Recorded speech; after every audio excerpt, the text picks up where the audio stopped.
The mishandling of Private Party's tag team title reign is one of the biggest misses in AEW this year and one of the biggest misses in the company's history. Let's talk about how it happened.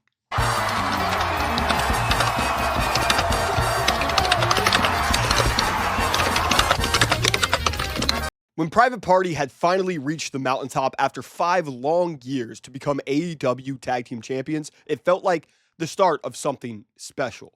But unfortunately, very quickly on, it became clear that they were not trusted to be a flag bearer for the company. If you've been following AEW since the company's inception, then Private Party probably hold a special attachment to you. Coming in early into the creation of AEW, Isiah and Mark Quinn formed Private Party, and they were one of the most exciting young acts in all of professional wrestling. They were immensely talented, a great moveset, high flyers with a ton of personality. They had the label potential written all over them. However, unfortunately, 5 years later, they still had the same label. In a blink of an eye, Private Party quickly became these fun, up-and-coming wrestlers to veterans, seemingly running in circles in AEW. Through injuries, through failed storylines, through other guys coming into the company and immediately having higher status than Private Party, it was all kind of excused as, well, they're young. Their time is coming. It quickly became a question from when will they get it done to will they ever get it done? And in 5 years, Private Party needed to change. That is why that Death Rider storyline, the beginning of this Death Rider storyline, was so important to AEW. Because the Death Rider storyline wasn't about just the Death Riders themselves. It wasn't about Bryan Danielson. It wasn't even about Darby Allin fully. It was about all of these wrestlers that had been there for so long and had been stagnant and had been overtaken by so many of these veterans that it was finally their time to shine in AEW. It was finally to see the AEW Young Guns finally be seen in the forefront of the company. Jon Moxley vowed to make talent step up or they were going to leave the company. And this was supposed to be to elevate talent like Daniel Garcia, talent like Darby Allin, talent like Orange Cassidy, talents like Private Party. But everything seemingly changed as Jon Moxley attacked Private Party after the match and broke Isiah and Mark Quinn's hand with a hammer. But the difference between this attack and so many of the other attacks that changed nothing was that this invoked something inside Private Party. All of a sudden, now they became serious professionals that had wasted way too much of their time in AEW. All of a sudden, you saw Private Party, Orange Cassidy, Darby Allin, and Daniel Garcia emerge as the fortress to save AEW from the Death Riders. These guys were forced to make some serious changes fast, and Private Party quickly made those changes to begin winning, having the crowd right behind them. The AEW quickly formed an infrastructure of babyfaces, and Private Party seemingly were the representation for the tag teams. And in fact, they were the first one to call their shots. After constant attempts to relive their once shocking moment when they early on in AEW defeated the Young Bucks, they were attempting to relive that moment once again, but claim the AEW Tag Team Championships. And due to multiple failed attempts, including one at Wrestle Dream, Isiah Kassidy, without even telling Mark Quinn, put the team on the line. He was ready to risk it all as he tells the Young Bucks that they give them one more match for the AEW Tag Team Championships, and if Private Party loses, Private Party breaks up.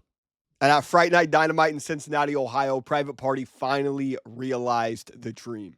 Private Party defeated the Young Bucks in what was one of the loudest and most organic reactions I have seen in AEW's history. Sounds like a pretty good story, right? Private Party end up winning the Tag Team Championships. They lay the blueprint for guys like Daniel Garcia to win the TNT Championship, which he does. They laid the blueprint likely for Darby Allin when he ends up winning the AEW World Championship. I imagine at All In, this story makes sense. There's continuity. Everything's good. Now let's talk about how they failed Private Party very quickly after. So after losing the Private Party, the Young Bucks would quickly, out of fear of the Death Riders, leave the company entirely. Private Party would then have their own celebration on Collision, where they would tease a tag team title match against FTR, a title match that never ended up happening. And to add on to this, Private Party wouldn't wrestle for nearly a month. They were more so just subjected to coming out during tag matches to look at the competitors in their VIP lounge. And they were never a part of a solid storyline where they were the forefront. The most that they received was being the third wheel in the Action Andretti and Leo Rush and Top Flight breakup. They would wrestle a 4-way tag match where they would end up retaining their tag titles at Full Gear. A match that had next to no storyline for Private Party, but that's fine. It was very, very early on in their title run. Surely they were going to get a story. They'd get another match on Rampage where they would retain their titles, a match on Collision, 2 trios matches where they just weirdly teamed up with Mystico and Mark Briscoe, the latter being a loss that they would receive. And it wasn't even Mark Briscoe taking the loss, it was Mark Quinn.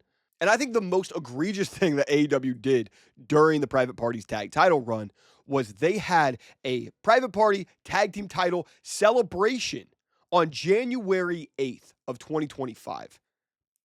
Private Party won the tag team championships October 30th, 2024. Over 2 months after they have won the tag titles, they are then getting a celebration for the titles on Dynamite. It was like AEW completely forgot the story that they were telling with Private Party, completely forgot about the AEW tag team championships. And it's indicative of their forgetfulness and the lack of continuity between themselves and all of the Death Rider storyline that was going on. I've made a whole video about the Death Rider storyline and all of the frustration after so much excitement that I had for this storyline. And this is part of it.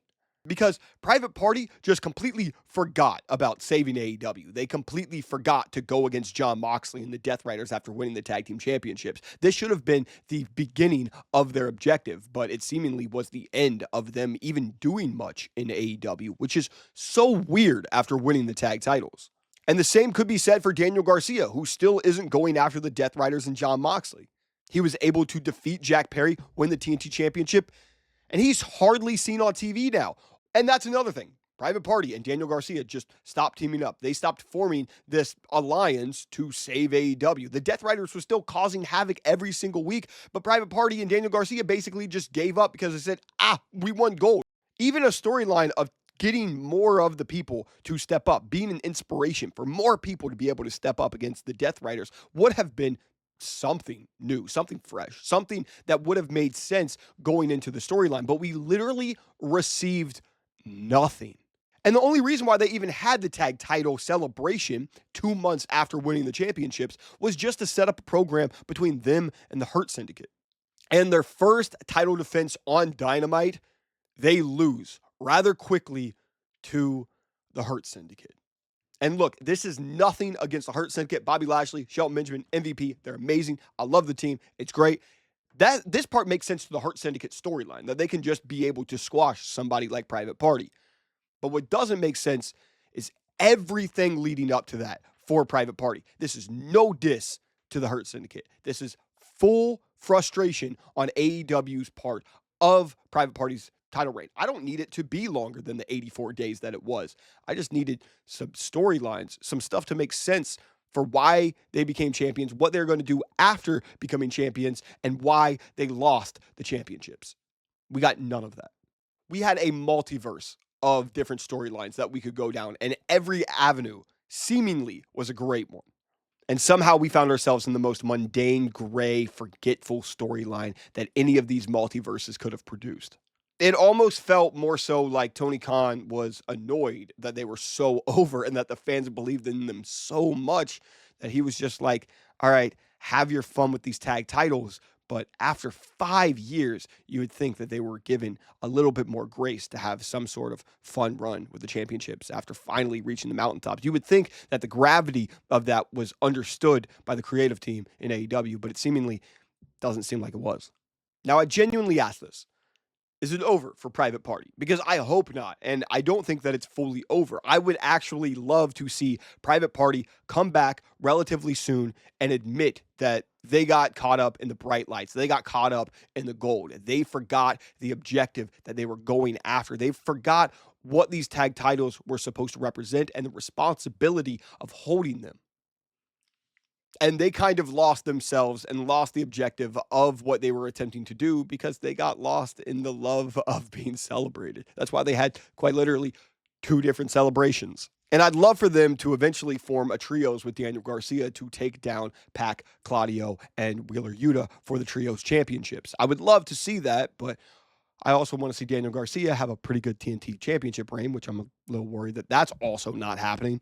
And I can't believe it. Back in October, November, I would have said that Private Party were just getting started on something truly amazing, truly special. This was finally their time. And maybe I was just totally wrong, because so many people have told me that this was just meant to be a transitional championship reign and that I was looking way too deep into the stories that they were telling. But I thought the stories were so easy to see. They were as apparent as anything. Jon Moxley quite literally laid it out in front of my face, and I feel like I'm being gaslit into to being told that this was never supposed to be something meaningful. I truly believe that this was meaningful, and I was really, really excited to see Private Party grow into one of the biggest stars in AEW. Once again, no diss to the Hurt Syndicate. I love the Hurt Syndicate. I think they're great. I'm just very, very disappointed in this tag title reign, and I am hoping that this is not over for Private Party, but I'm a little worried about it. Are you guys? Are you guys worried about it? Let me know in the comments, and let me know who I should kind of break down and do a little bit of a deep dive or a booking video on relatively soon. I swear to God, I really want to make so many positive AEW videos, and if you go check out the TikTok or the recaps that I end up making here on YouTube Shorts, overall, there's a lot of weeks where I am pretty positive on AEW. I don't want to be one of those I'm never going to be one of those grifters that is just attempting to see negativity for AEW and see the dollar signs in it. I think that AEW is an awesome company, and they're doing a lot of amazing things.